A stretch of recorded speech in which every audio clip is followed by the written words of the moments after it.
Negali išsakyti savo nuomonės moteris, kurios yra pastrigusios per kažkokią tai situaciją ar įvykį savo vaikystėje.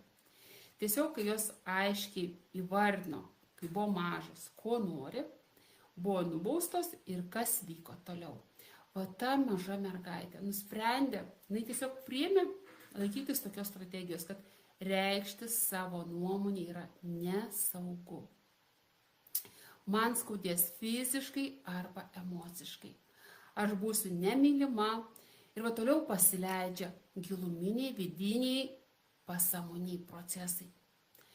Aš būsiu nemylima, reiškia, kas eina toliau, reiškia, nebus patenkintas mano vienas iš esminių žmogiškų poreikių.